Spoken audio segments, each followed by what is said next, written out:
Coucou la famille, hein. Coucou la famille, voilà. Bande kotoye kande to solo la kama muke mo ba conseil, hein.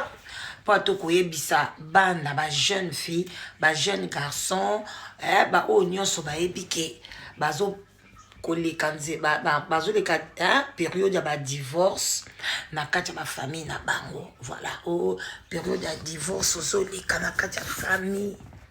Yeba ke mobali ya mama babengaka ye papa, mobali ya mama babengaka ye papa, mwasi ya papa babengaka ye mama.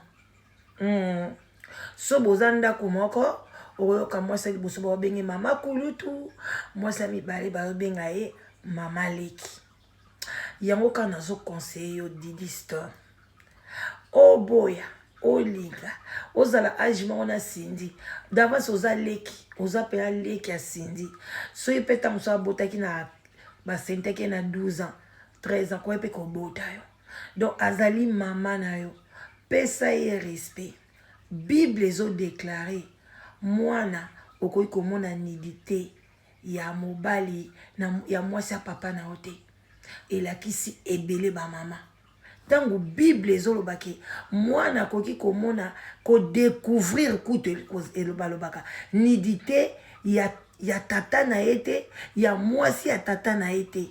Cela veut dire que yo mwana okoki même pas ko insulter mama na yo, ni ko insulter mobali ya mama na yo bien mwasi ya papa na yo.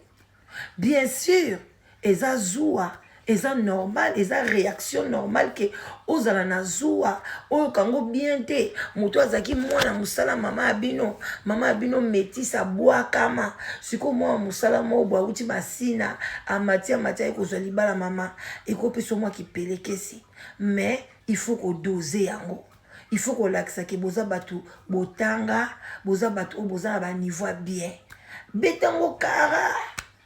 Mutu na époque na mama boyi na kofi mwana makambo a récupéré Cindy ya mwana makambo aza mwana makambo bomone pamba te ta mosusu papa no lelo zomona papa na eza pona Cindy wana sino te mbese akenda nani alingai kosimba nzungu mutu azalaki te yaya mutu azalaki te mama na boyaki mwana bomona wana asimbi nzungu apona papa na umela.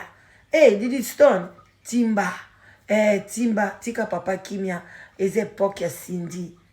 Cindy umela